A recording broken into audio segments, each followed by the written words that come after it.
what would you say to someone who feels like they don't fit in anywhere? You guys probably aren't going to like what I have to say. At least maybe some of the audience. This one might sting.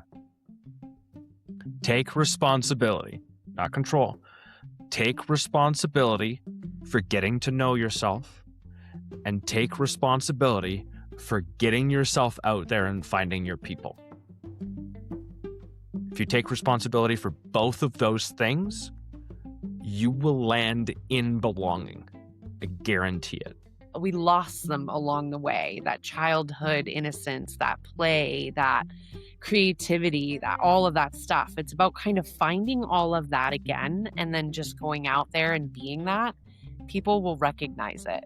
One of the most important things that I learned to do was like take that nightly or weekly inventory and go, what went right? You need to start with belonging to yourself first. You need to create like this whole inner world where you feel completely comfortable to show up as you are, how you feel, wherever you're at, and you feel like you can accept you there. Welcome to No Alcohol Needed, the podcast. You're hanging out at the intersection of emotional wellness, personal growth, and living an alcohol-free life. Here we share everything we've learned and continue to learn about how to be happy, no alcohol needed. Hello and welcome to No Alcohol Needed, the podcast. We're so happy to have you guys here.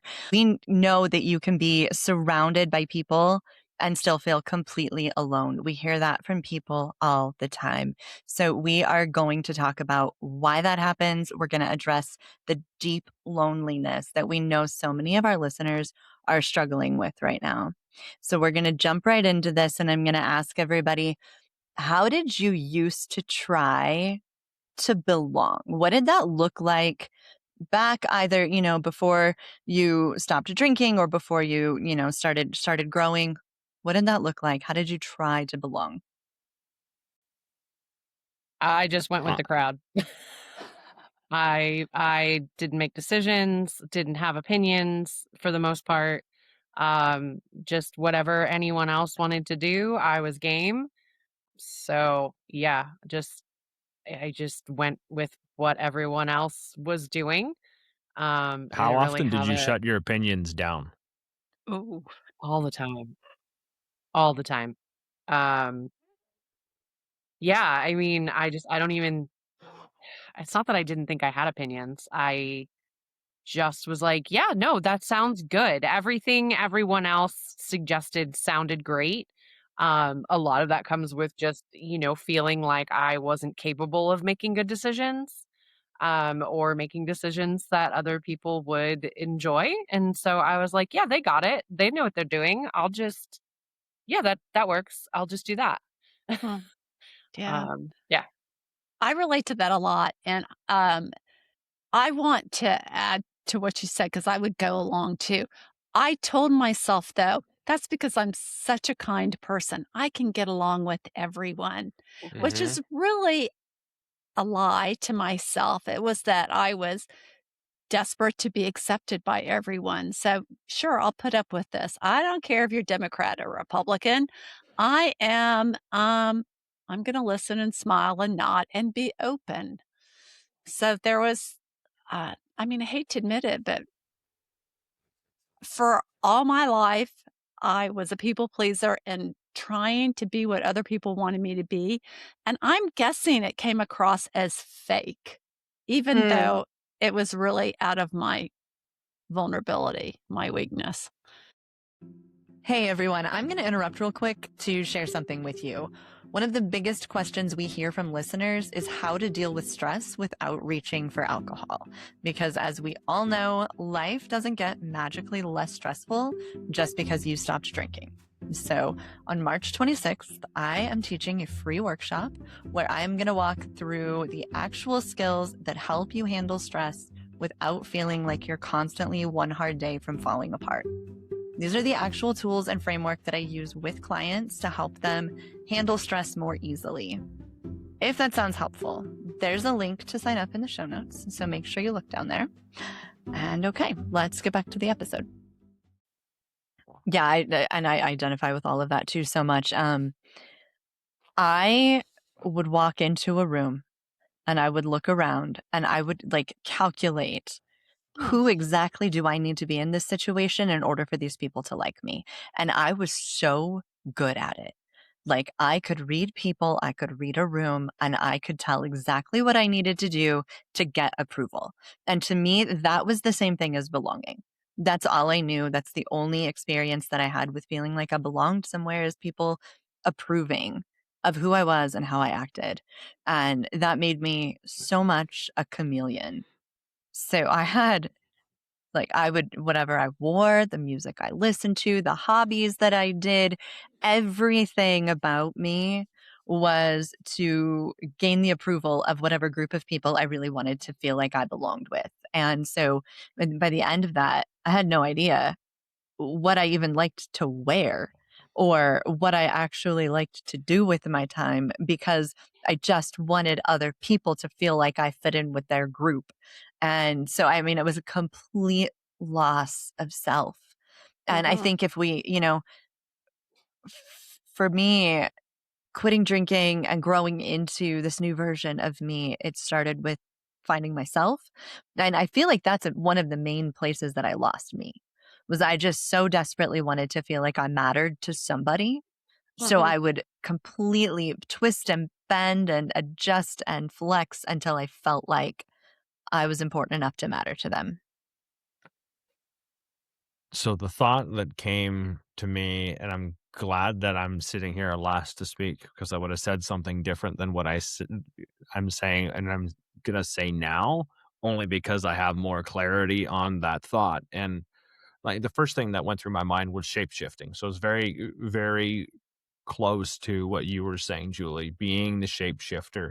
But I was the shapeshifter because I wasn't picky about who gave me attention. I didn't care where it came from or who it came from. But if that person gave me attention for whatever it was that I was doing at the time, I would continue to do that thing to continue to get the attention. So if it was like loud and me being goofy, then I would continue that behavior because that's where the attention was coming from. And so that form of self-abandonment where, and that's the people pleasing, and that is I mean, that all ties in. I would be the loud kind of like boisterous version of myself with a certain group of people, and then I would be the geeky version of myself with another group of people, and then I would be like, I had these different versions of me that would show up in different places that were accepted for that version of me. But if I was to bring the other version of me into that, then I would instantly bring conflict. And a lot of that conflict was like internal to me, but I would think that that one group would judge me for being part of the other group too.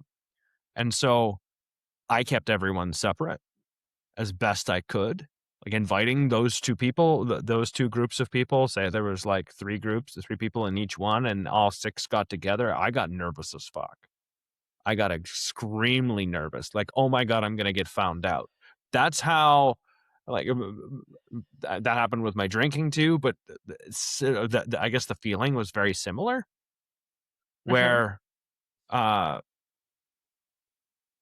it was like the mask and the shape shifting. And that was what I was being liked for.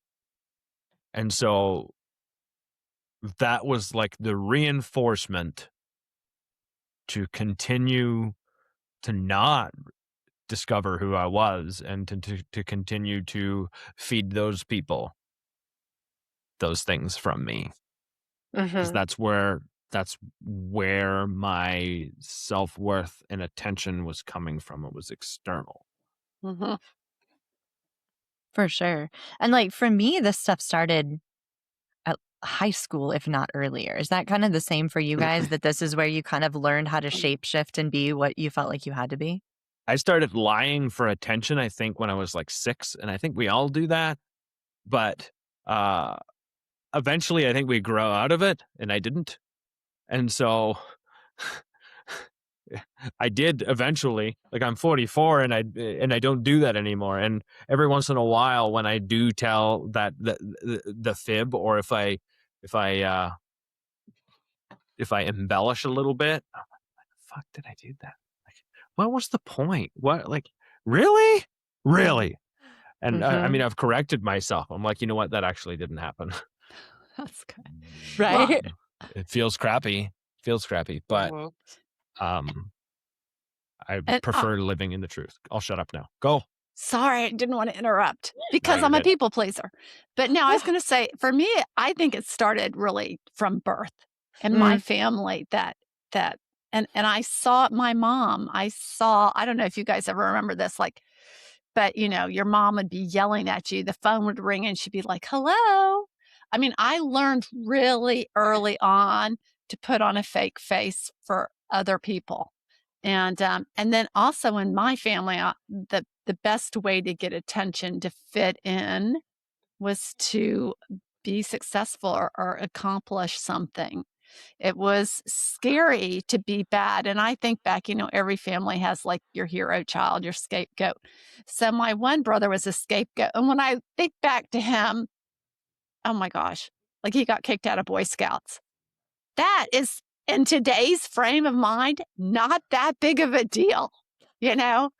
But to my parents, that was horrendous. So my Mhm. point being is that even as bad kids, the bad kid in my family wasn't that bad because there was so much pressure to perform and to live up to the standards. And also I heard this rule, don't tell the neighbors. Like, Mm-hmm. again, the same brother tested positive for TB. This is a long time ago. I'm much older than all y'all, which used to be have the stigma kind of like AIDS Mm. and in my childhood. And my parents shut that down. Don't tell the neighbors. Don't talk about what's going on inside our family. I mean, I was just groomed to do that. So breaking out of that has been hard. That all Yeah. sounds so familiar, that image that you have to uphold at all times, Mhm. for fear of being shunned or being looked down on. Like being looked down on by the neighbors was the worst thing, right? But that's kind of what we were led to believe. I think you and I probably grew up in really similar households, Janice. That's what it sounds Mhm. like. For me, it was also from, from birth, from childhood. So my mom was a classic one-upper. It was anytime, I was experiencing something, it was always, "Oh, you think this is bad? Well, let me tell you a story of how I had it worse."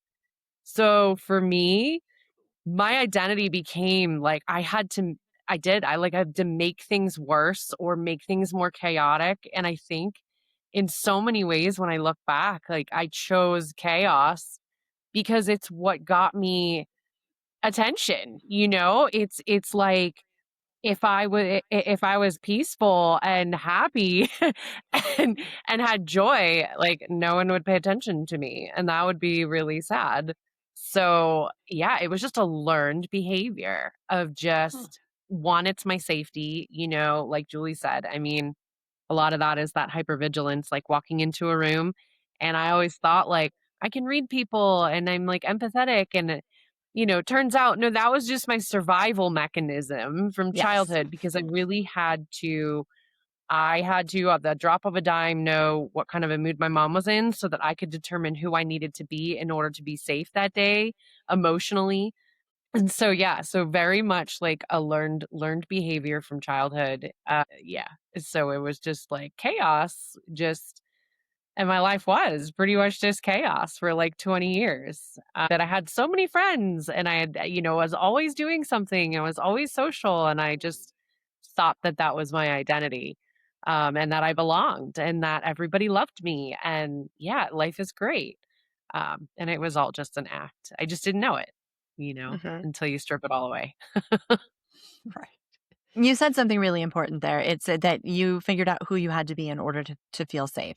And that means Mhm. emotionally or physically or whatever that means in your particular family, to our listeners. But belonging is actually one of our primary needs as humans. That goes back to like evolutionary times when we needed to be a part of a tribe in order to survive. So it is literally a survival instinct to want to feel like you belong. It's just that most of us learned like these ways of belonging. It's all we've ever known. It's the thing that we did starting as children that made us feel like we belonged in that group and like then we were safe. So I think it's just important to realize like belonging isn't optional. It's something we all need to experience and we all need to have in order to live full lives, which is why it's so important that we talk about it. And if you don't get it, you do start to crave it.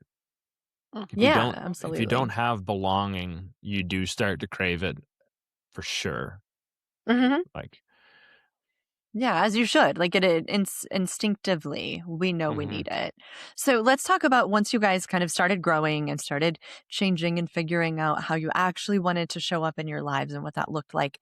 How did that impact your friendships or your relationships in the beginning when you started trying to find your way into this new authentic version of you? You know what? It took me a while to even wake up enough and get excited about creating a new me.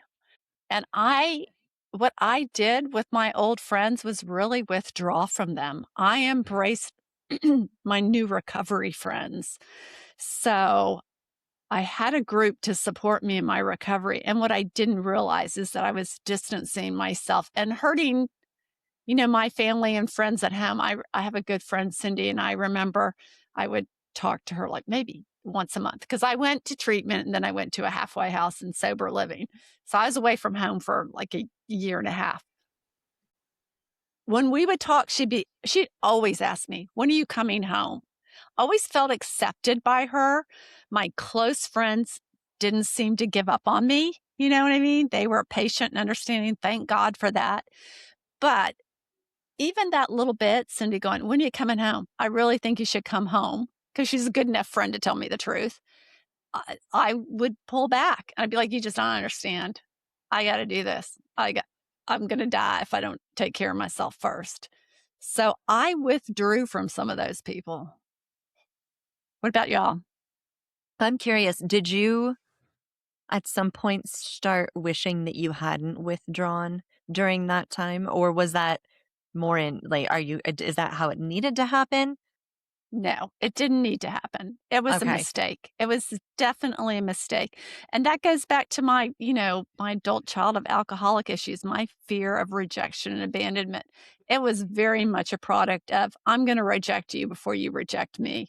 Mhm. And Hmm. I'm going to put it all under the category of this is what's best for my recovery.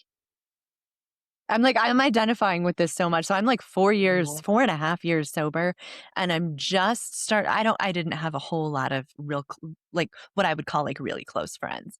But Mhm. there's a couple that I think I've done the same thing with to some extent. I'm starting to kind of like bring back into my life now. It looks different, it feels different, and that's okay.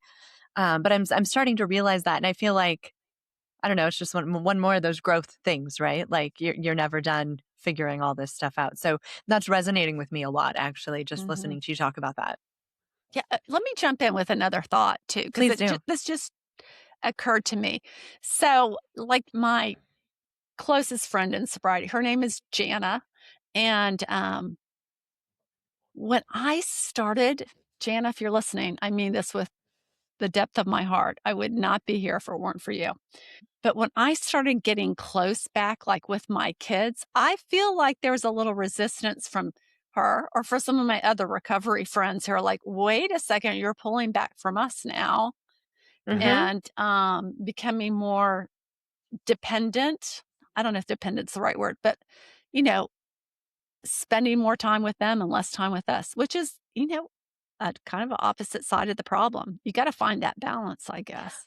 It's the balance. That's the big thing, I think, is figuring out. So for me, I'll just start answering this question, I guess. So for Okay. me, I feel like in the beginning, I did the same thing as you, Janice. I withdrew from the people that I knew. I took huge steps away from my social life.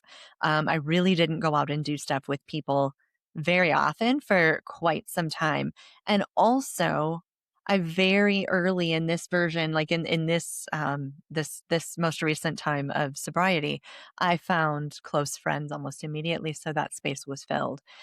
There was a little bit of like I was finding deep connection, and I didn't really have that with any of those friends, and so then I was like, I don't know. There's just so much in there, but I think that the impact was greater for me.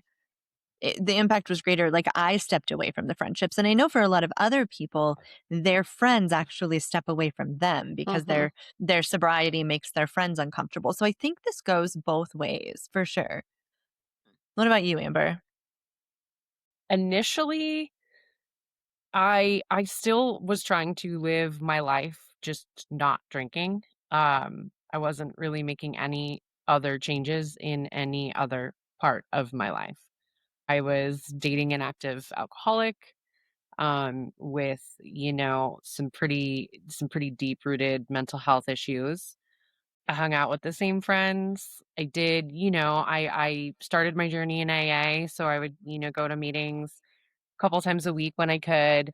And I knew a lot of the people, like I just had a great group because I knew a lot of the people prior to going there because I was in the bartending industry for 20 years. So good amount of acquaintances, had gotten sober around the same time. So yeah, there's that pull because I was thinking this earlier, of how when you when you first get sober, it's like you all of your energy goes towards whatever recovery group and you want to belong there and you hold on to that because that's where it's safe and it's safe for you to share all of the things that are going on with you that got you to this point and everybody identifies with that but then then you start to grow a little bit more and you realize like that's all you have in common with some of them and that's okay, right? There's nothing deeper than that to like grow that friendship outside of the constructs of the recovery space. And then you have your friends who you're still trying to hold on to, that relationship. And for me, I just was kind of like I just was, like, in this middle space. I didn't go out as much, and I hung out with, like, a core group of friends, and it wasn't until a good year and a half to 2 years into my recovery, to be quite honest, when I found Julie and Steve. It's and then that's it, because that's where I started growing emotionally. I had ended the relationship with the ex, found a new guy to get attached to, that's a whole different story. Um, but I've worked through it. Whole I've nother worked through it. episode. Yeah. A whole other episode. The lessons repeat themselves until you learn the lesson. And so, but that lesson I went in with more information than I went in, to the relationship I had prior to that and every, couple relationships, whatever. Once I started finding my language and finding myself and understanding myself better, that's when the relationships started to change. Everyone was super supportive of me being sober, but I don't think the majority of them were prepared for what that really meant. And it meant that the person that they knew wasn't going to be the person they knew anymore. And so that's really hard and it's difficult to go through, but it's worth it. I've learned so many lessons from that. And so that's just one big huge takeaway is that growth is painful. Hmm. And those relationships, some of them have held on. I just hung out with my best friend since third grade, is in Colorado skiing, and I got to see her for a few days. So some relationships stand the test of time, the people who really see you. But for the rest of them that you were playing a part, I mean, you can't really blame them. They kind of got a version of you that wasn't really you. So yeah. Anyways, I ramble on, but yeah, it took a while to get to that spot. It wasn't right away. That Oh. point right there, I think, is so important because when we stop drinking and then you're 6 months in or you're a year in or whatever, and you're like, okay, why is this still so uncomfortable in my friendships? And you know you've got somebody who's a real friend and you know you want to hold on to it and it's still uncomfortable. Like our relationships have to go through an evolutionary process. They do. Our and whatever relate your family, your kids, your spouse, your friends, everybody, those relationships have to evolve a little bit and it's going to be messy and uncomfortable and it's not going to feel the same way it did before. And it's worth it, but it's uncomfortable and that takes some serious time. That's not a quick fix. That's not when you've been sober for 6 weeks, everything's going to settle out. Like that takes active effort and it takes significant time. So the first place I go here is you mentioned growth and what changed. What did I change first? The first thing that I changed was I started being vulnerable. And I started actually enjoying the exchange of vulnerability. And then at the beginning, I withdrew.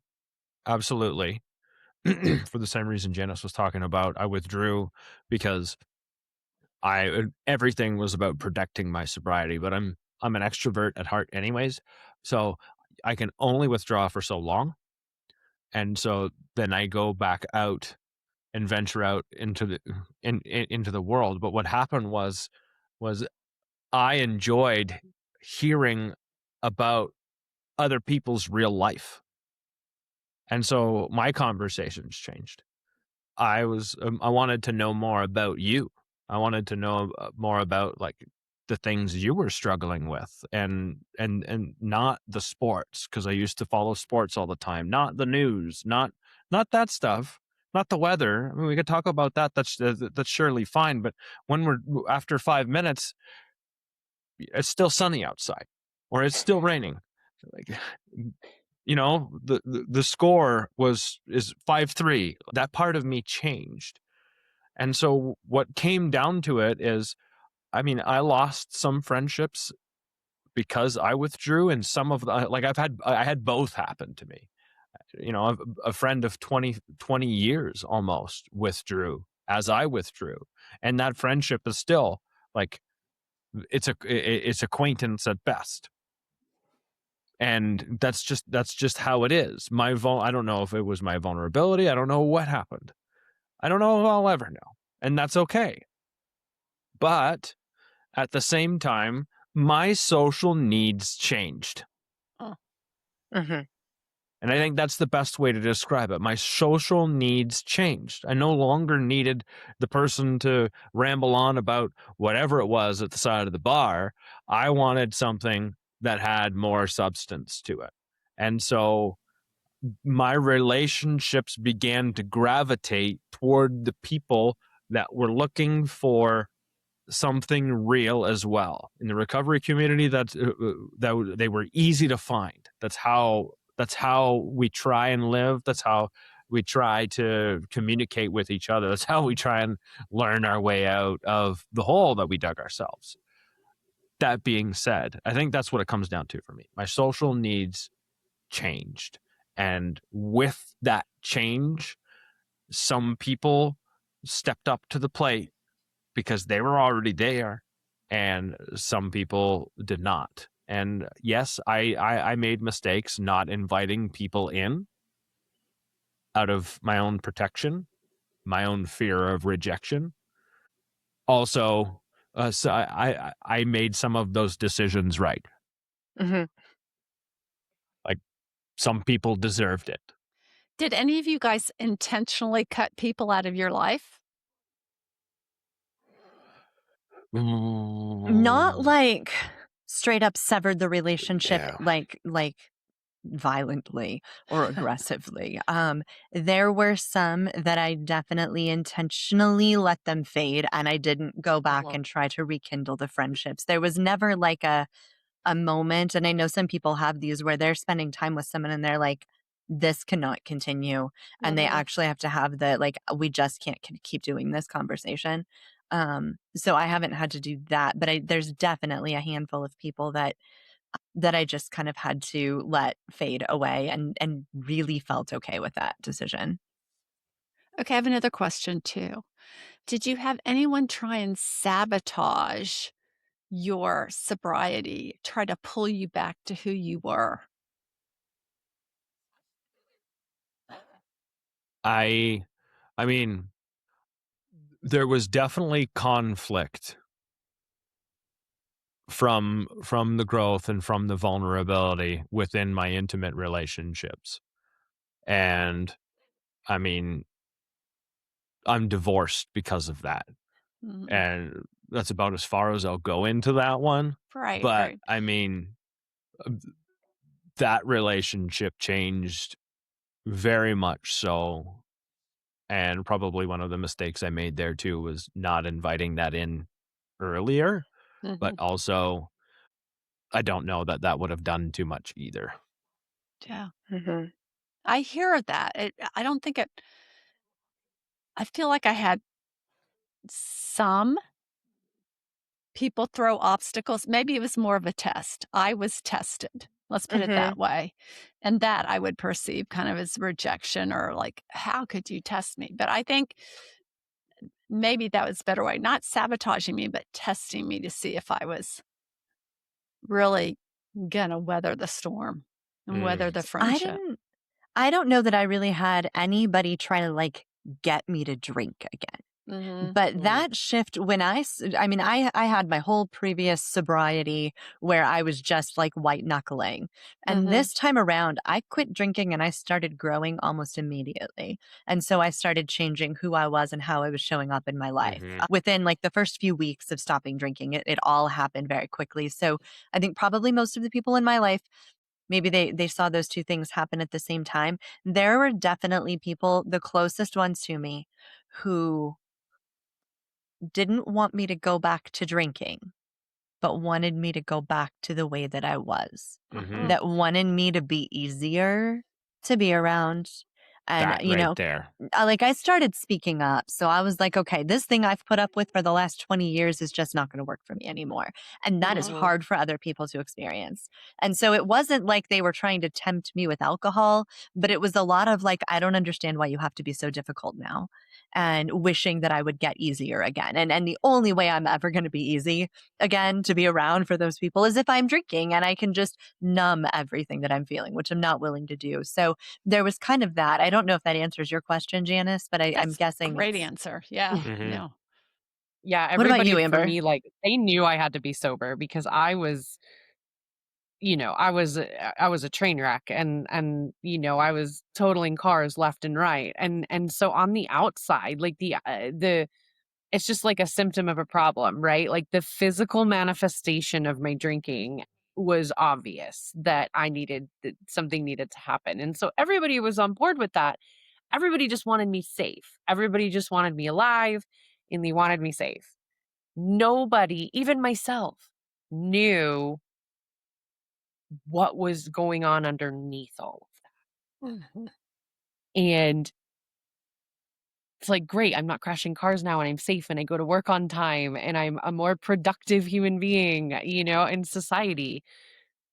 But when the thinking started changing and like Julie said, like when the boundaries start coming and the speaking up and I had the same thing where it was like, I know we've been friends for 30 years, but come to find out I actually don't like the way that you speak to me and I think it's condescending and I would like to have a conversation about that.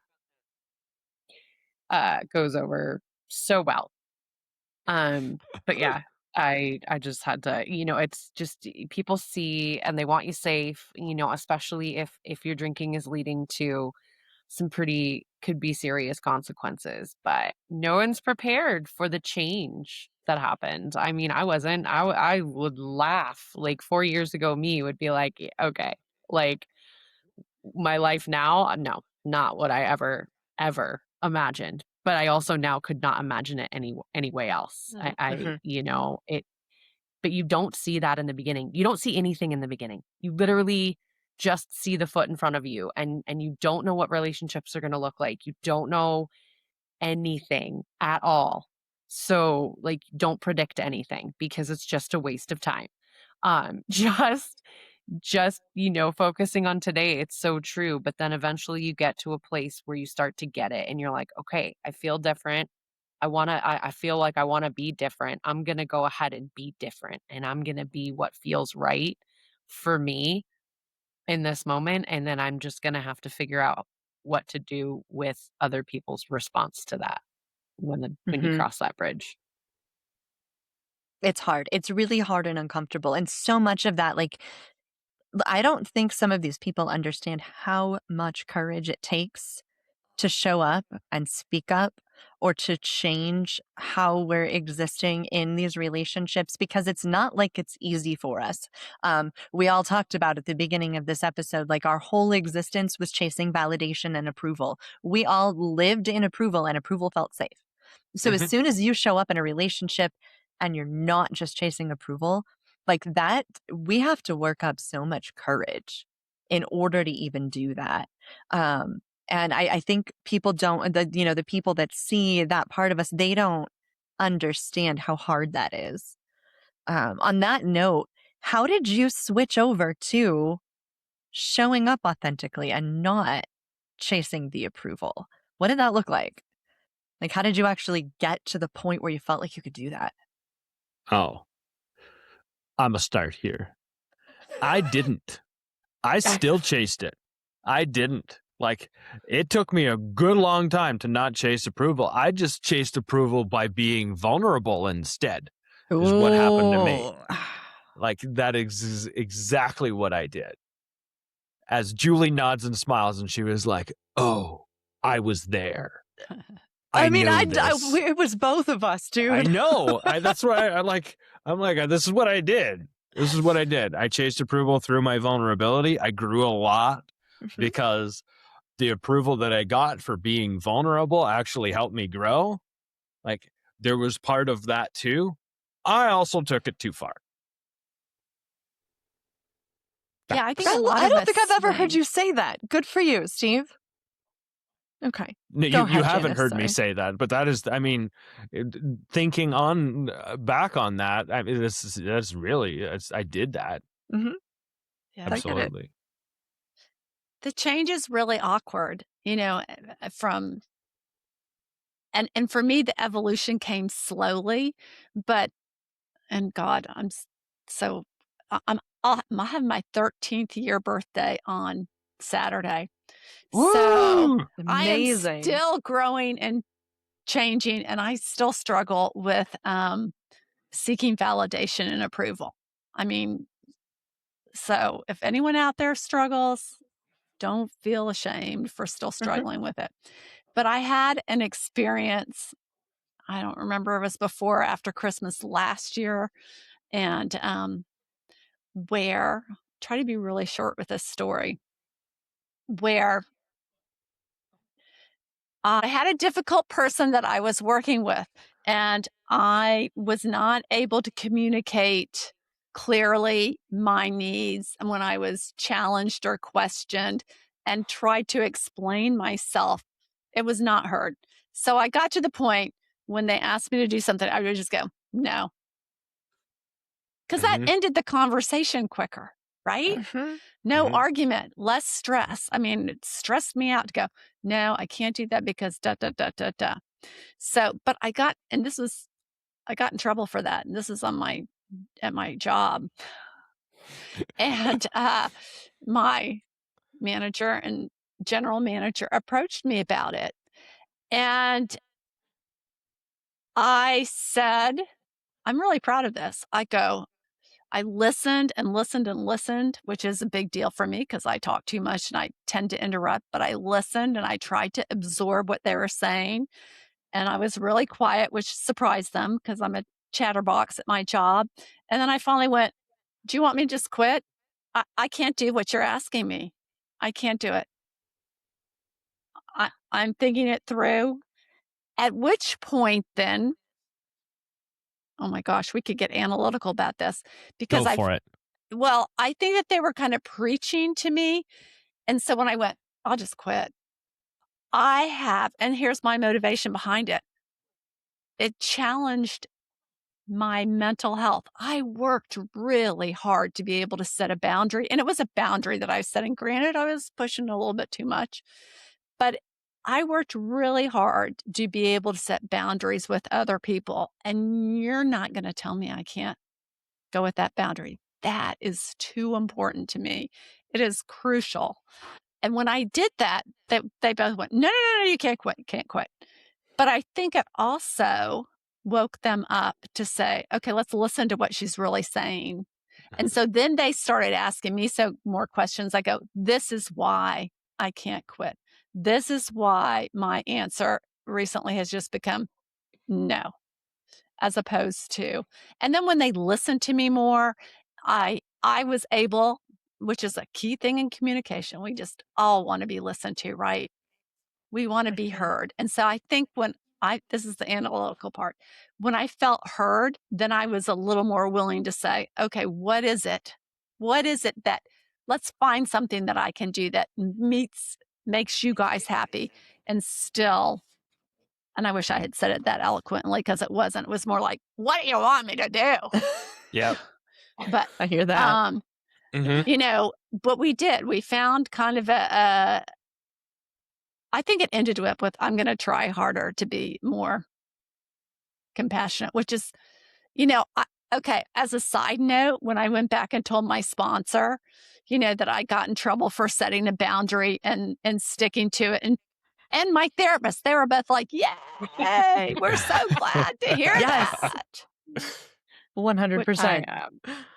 Yeah, I have but a real short story that I can like relate to you on, Janice. I told my former boss back home, who was basically like my childhood friend, not basically, it was my childhood friend's stepfather that owns the business that I helped manage. But again, I was one to like, I would feel disrespected, and then other people would be like, well, there's this and there's that, like all these excuses for Mhm. perhaps why that person's not in a good mood. And I was in this like, that is not a me problem phase. um, and so I had this all, Steve remembers this because I texted him as soon as it happened. I had this difference of opinion with my boss, and I felt like he was being very disrespectful. And so I spoke up, and he got even more upset about it. And he completely misunderstood. He was not understanding what I was saying, and he wasn't taking the time to either. And I flat out told him that how what did I say? I wasn't responsible for his perception of my words. Like I basically told him like, that's a you problem. I'm not responsible for your interpretation of what it is that I'm saying. And that put some tension between us that I think stayed there, to be honest, for the majority of my time there. And then I think I had already given my notice, or I was moving, or I was going to. But I agree with like, I kind of jumped in, and I was like, okay, well, this is what I feel like is right. And so I'm just gonna like, it's like vomit or like diarrhea. You just like, I'm just gonna say it, and then I'm gonna deal with it afterwards, because it's the only way I'm gonna learn. I'd never used these boundaries. I had never used this language. I could rehearse it a million times in my head, but I didn't know what it was going to sound like when I actually had to do that with another person, other than just do that with another person and deal with the aftermath, um, and learn from it. It was either something, okay, maybe like Janice, like you said, perhaps I can more effectively express my feelings and my needs, in a way that, you know, helps other people want to help you with that, want to help you reach that goal, and not just be like, boom, here's my boundary, bitch. Excuse me. Right? But that's kind of how it feels. Like, here's my So real. boundary, and like, you're going to like it. And it's like, nah, it doesn't work. Okay. So then you go, When let's you try this start approach. out doing all of that, it is so It's messy. trial and error. I mean, So there's messy. literally no book. And I know there's lots of books written, but it's trial and error, because everybody's friends are different. Everybody's personalities are different. And, how they're going to react to things. You just, I don't know. That's that whole, you can read 15 books about how to play the flute, but you're not actually going to know how to play the flute until you pick it up and you practice badly for a while until you get good. Yeah. That like is the same thing. Go ahead, Steve. I like the other analogy is like you can read 15 books on how to swim.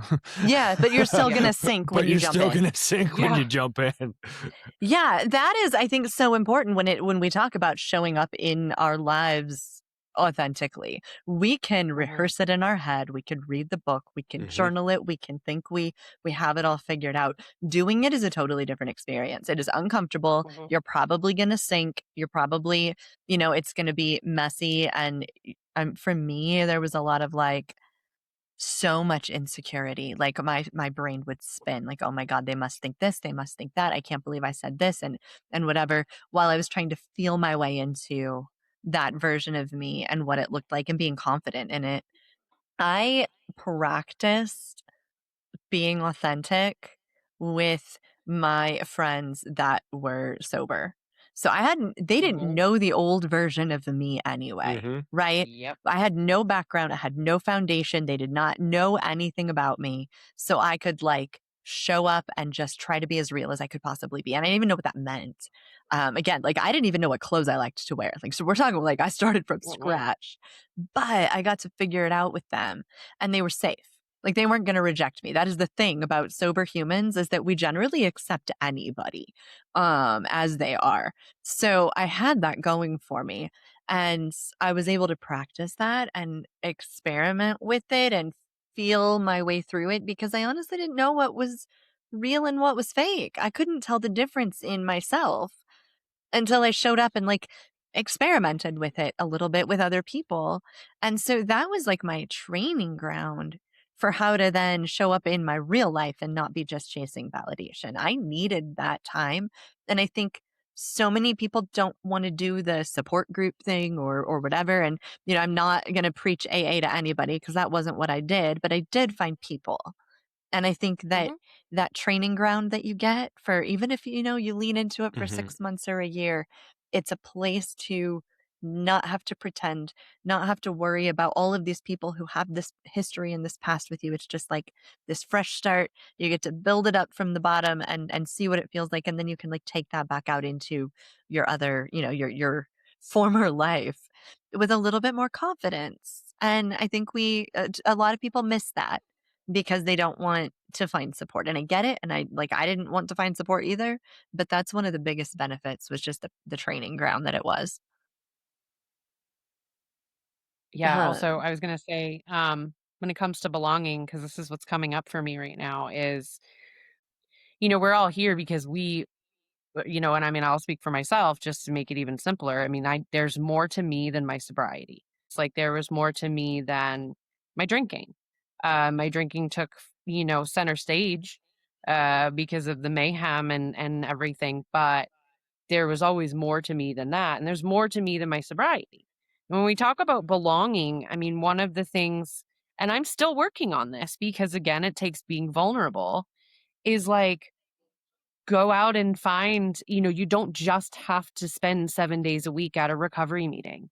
You can go out and like explore in things that you like. If you've always wanted to take photography, see what local photography classes are at the library, or go to a group that's knitting, or like whatever it is that you are interested in, think you might be interested in, you're not really sure. I'm learning you don't find out until you actually try it. But that's going to create like more belonging because it's not just people that, are in recovery as well. You're now going out and you're meeting other people that are doing things where alcohol isn't the event. People who love to take pictures, right? Like going out and taking pictures, those people, that's the event. Like if you've ever met a photographer, going out and drinking while taking pictures is not the event.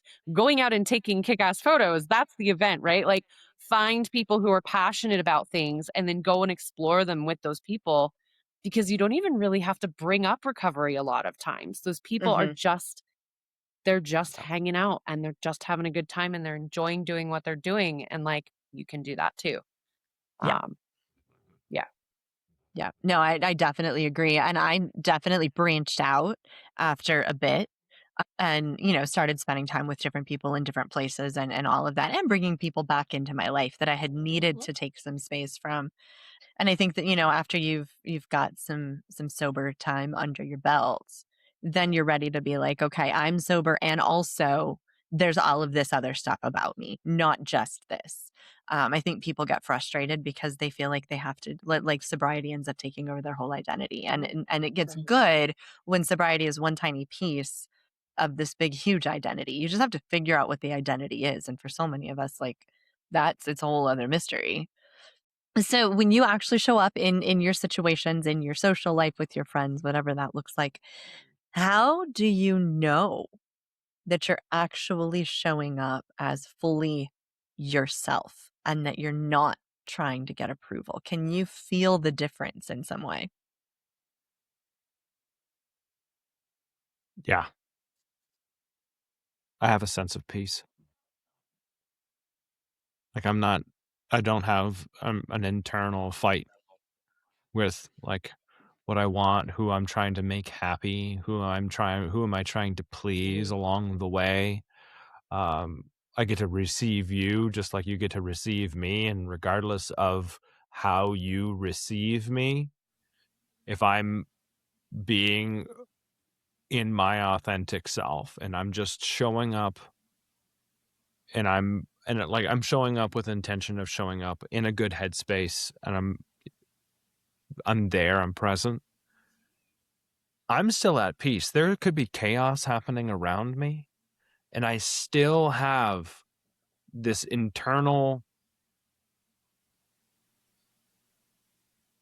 sense of I'm going to be okay. I think I always chased the validation because I didn't think I was going to be okay. I always chased the attention because I didn't think I was going to be okay, and that was like my confirmation that I was worth something to someone. And Mhm. now that's how I know. I'm not looking for something all outside of me to keep feeding this. I'm okay right here, right now. My heart is content and I can show up and I can give you all of me. And when you give me all of you, I can accept it as well. I have a really short, quick answer to this. And I'm glad that you spoke because I had to think about it because my first reaction was, I'm still seeking validation. But really, it is when I am content, when I'm not trying to, oh God, I lost my train of thought. Jeez Louise, we're gonna have to Okay. And it's all right. Do you got it? No, I've Because I can. lost it. All right. You're gonna So have to edit that out. Dang it. that's fine. I'll leave it. We'll leave it here. It's real. We're so Damn it. imperfect here. Yeah. I mean, That's the whole point. that's the It'll whole c point, It Janice. might come back. I'm Oh yeah. flawed. I want bloopers. We're gonna have the bloopers, the Janice bloopers. Oh, It's all jeez right. Louise. It's all Well, right, I man. wanna say that it was something to the point that I'm not trying hard because what popped into my mind I learned this term recently from one of my kids, tryhards. Are you familiar with tryhards? So people who Mm-mm. try hard to impress others. I Mm-hmm. think it's more Makes common sense. around the college crowd. And, when I heard that first, I went, "Oh my god, am I a try-hard?" You know what I mean? That sounds like me. And at some point I realized, no, I'm not doing that anymore. There's a part of me that just doesn't care. Mhm. And I was thinking about this earlier today, and I'm like, is that a factor of age? Because I'm in my 60s now, and it seems like most people who I know who are 60 or older are like, "I don't care." They seem to not be as worried about, you know, what other people's opinions are of them. So I don't know if that's age or if it's just being tired of faking it or if it's a little bit of wisdom that, you know what, if you don't like me, it's okay. I don't I I don't have to be friends with anyone. I got probably 3 to 5 friends that I can count on, Mhm. and then Yeah. another circle of friends who if for some reason they're not available, I'll reach out to them, you know? And Mhm. Janice, when I dip into insecurity and the Mhm. peace disappears And it's generally in insecurity or fear, call it one or the other. I mean, they go hand in hand. But when I dip into insecurity, when I don't feel like I'm belonging, when I don't feel at peace with myself, I will revert back to doing, being the louder, boisterous version of myself. I will, like, it'll happen. There is no perfection here at all. Like, I will seek validation to help cure my insecurity. Like, I'll look for it somewhere else. Here's a story. I know when validation hits a healing moment for me, when I start to get teary or when I start crying about something. I want something so much sometimes that, um, like, I'll pour a lot of effort and heart into it. And the times of your life, this is where it really hits me. The times of your life where you work so hard for something and you wished somebody would just notice, and somebody finally notices partway through your struggle, and they're like, "Oh my God, I am so proud of you." And it comes out of nowhere and it hits you, slaps you square in the face. And like, those moments right there are what help bring me that peace. Does that make sense? Like, they tie part of those knots together, Mhm. and they're pieces, they're pieces of me where I was like, yeah, but, it's the youngster version of me that wishes my dad saw the cool thing that I did when I was younger, or whatever. Um, but still, to this day, when just listening to you talk, like, that's what happens. It still happens. I'll still go to those places when I want to feel a sense of internal comfort. I'm gonna add on to that because I'm feeling that. I had a kind of a different way of answering this question, but I'm gonna run with what Steve just talked about. So I hustled my whole life for approval, and not just approval, but respect. Like, I wanted people to look Mhm. at me and really think that I was great. And God, I worked for it. I mean, I hustled my ass off to make sure that happened. And I would get compliments, and people would say such nice things to me, like, "Oh my gosh, I don't know how you do it all. You're such a great mom," this and that, and whatever. And those compliments never meant anything Mhm. to me. They never filled any void in me because I was hustling, because I was pretending to be something I wasn't, and I was just trying too hard to get approval. And so when I finally got the approval and I finally got the compliment, it did not like it like hit me and bounced off. And to that point, this was maybe just about a month ago. I was talking to my therapist, whom I very much consider a friend at this point. She's been here for like 6 years. We're friends. Um, she knows like the very real version of me. And I was telling her about this and some stuff and something that I did that took a lot of courage. And she's like, "I'm proud of you." And I just started bawling. Mhm. Like, that's the kind of compliment that it hits all, it goes all the way through all the walls, all the pretend, all the fake, and, like, it Mhm. sinks in. That is me showing up authentically. When compliments mean something, when kindness means something, when the words that people are saying to me actually, like, hit my heart and then make my life feel more full, that's the authentic version of me. If Mhm. I'm hustling and I'm trying to get people to approve of me and validate me, none of that stuff means anything. I just keep trying harder because it just feels empty. That was my life for so long. It was everything inside was empty.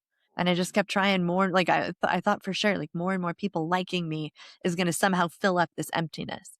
And it wasn't that at all. But it took actually showing up totally imperfect and flawed and broken and all of it, and then having people say things to me that it finally actually connected and started filling me up inside. Yeah, I can definitely ride on that as far as like this whole time I've just been thinking the less I try, the more I get. And that's like the more that I get, is that those things that people say, it's like at my job that I have, it's been a learning curve for me to really receive compliments, but compliments on like my character, my energy, my vibe, right? Like these things that I know that's how I listen to, like how I align with and vibe with somebody. It isn't always about the well, we like to do the same things or we like the same team. Like it's just how do I feel when I'm with that person? What is the energy exchange back and forth? And so I know I'm being authentic and I know that like I'm in my element when the compliments, if you will, are about my energy. And then I know I belong, right? And I'm with people that speak my language. And I'm with people that understand energy and understand, what it feels like to be with somebody that you're, that you vibe with and you're in a good energy space with. And so when I get that kind of feedback, it takes me a minute because it's like, whoa, okay, right? Because I like always was like, I was the hard worker and I was the, just grinding and grinding and grinding and working multiple jobs and just like, whatever. But the less I try, the more I get. Um, and I also, I feel a sense of peace. I agree with Steve on that. Um, for me, for a lot of my life, the validation I needed was the validation that my pain was real and that the people that were causing me pain, and this is mostly relationships, and so I am in this single era, which has allowed me to be more authentically me than I've ever been because I literally have no one to impress. Um, and it's great because now, like, going into relationships in the future, I've got much more of a sense of what I'm looking for, who I am, what aligns with me, the kind of lifestyle that aligns with me. But yeah, I don't have that, like, I don't need to validate other people. I don't need other people to validate the pain that they've caused. I can sit with it and be like, "Okay, that happened. That sucked." But I don't need them to tell me that it sucked. Um, Mhm. I don't know. Yeah, I feel at peace when I am just being myself. I don't have to try. It just comes naturally. And it's like, oh wow, who knew that like that was just how it was, and that was like in me the whole time. And the alcohol was just like, no, no, no, no, we don't, no, no, no, we don't want to Th- be like that. We want to be there like this, And I just fought myself for all those years, and then take the alcohol away, and now I get to just be myself. And sometimes it's super goofy, sometimes it's really quiet, right? I'm human and I'm allowed to have all of these different emotions. It doesn't mean I'm being different people. I'm still me. I've got an array of Mhm. stuff, right? And that's okay. It's like being told like you're too much. And it's like, go find less because I'm totally fine with where I am. And I've got a couple of really, I get to choose now. Before I didn't. I was just friends with everybody. I never had an enemy. I didn't make enemies. Everyone loved me because I was a chameleon. There was probably a lot of things I didn't agree with that they were doing, but I didn't have the courage to tell them, hey, maybe you shouldn't do that. I would just like Right. blow it off and still be friends.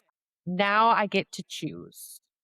I choose Mhm. who's in my space, and it's a small circle, but there's value in that small circle. I get so much from that small circle, more than I ever did from the hundreds of acquaintances I would interact with and be a part of, their lives every day. And Definitely. at the end of the day, when all is said and done, I also know that I'm okay with myself because that's the biggest one. Uh-huh. And I can sit with myself and be content reading a book or knitting now, because I knit now, and discovering all these things that I like to do, alone, and it's peaceful and it's quiet and I can take that space. So, Mhm. there's a lot of surrender and letting go in that of expectations of other people and of expectations of your freaking self. And like, that's what I mean by surrender and letting go. There's so much tension that's held in the expectation of having to be that or do that and all the rest of it. And when you just kind of like let it all go, that's where we finally like get to find ourselves. That's like this, it's the weirdest opposite paradoxical thing, right? And others find less. No.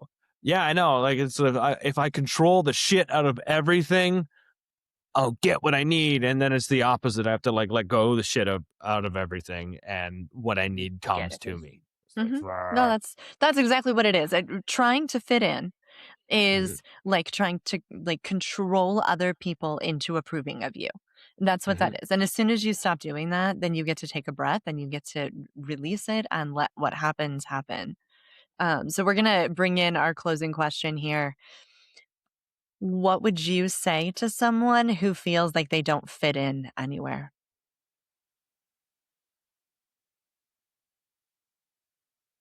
You may want to cut this too.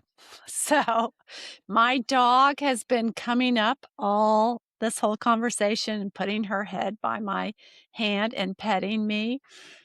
So what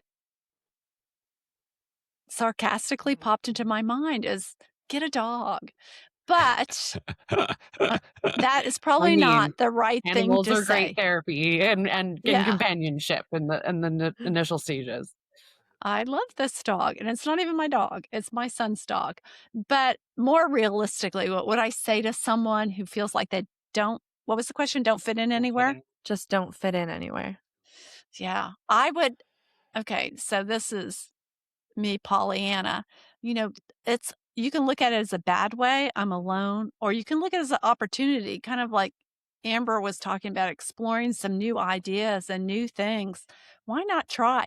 Because the nice part about that too is, let's say I wanted to go take a tap dancing class, wanted to revisit my childhood experience, which is one of the things that we can do when we're sober now. Sometimes we can revisit what we used to enjoy that we don't do anymore. And you know what? And if I fail miserably at that tap dancing class, one, they don't know me and they probably don't care. And the reality is they're probably like, oh, great, there's someone who wants to join us. So experiment, put yourself out there. For me, it was really scary, but it's worth it. Start slow. Start slow. You don't have to be a comedian and get on the stage. And you don't have to be the yogi and find inner peace. Just make small changes and give yourself credit for every little piece that you do. I mean, I'm rambling on with ideas now, but that is probably one of the most important things that I learned to do was like take that nightly or weekly inventory and go, what went right? Instead of at the end of the day having a hard time falling asleep, to go, well, what went right today? So just to find some little success and start adding them up. Self-compassion. Yeah. Okay, so I'm on a roll now. All right, someone else take over. I just have to quit, like, a really quick aside. The last time Amber and I were hanging out, we decided that we really need to go take some tap dancing classes. Like, that actually happened. So we haven't taken the class. We've made the decision that we will start. Okay, Just we're so going you to know. tap dance in the desert with our backpacks on. I just want to like dance again.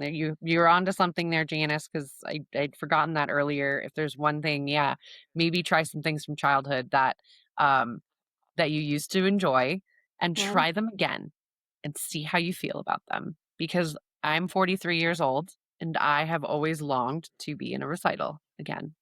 I just want to be in a recital. That's it. And it's not even just like, the experience of it. I want to like put my costume on. I want to get up on a stage and I want to dance with a bunch of people. And it's not the validation part. It's the fun of like doing something like that. Right. It's just, I don't know. Anyways, but yes, we did talk about that. So that is a fun side note. And I guess for me, I would say to people who feel like they don't fit in, you don't want to fit in. You don't want to fit in because it's so temporary.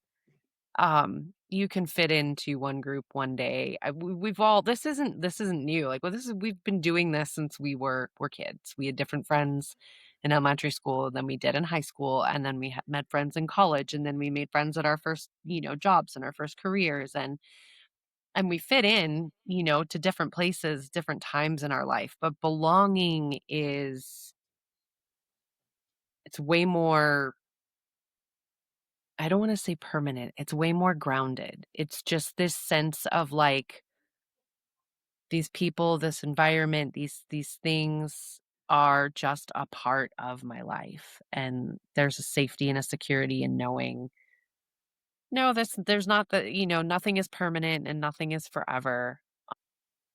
But when you feel like you belong, that doesn't matter because it's just your way of being. And no matter where you go, like, if you move, like, you're not gonna have to be a new person, you're just gonna be yourself, and then, like, the people will find you.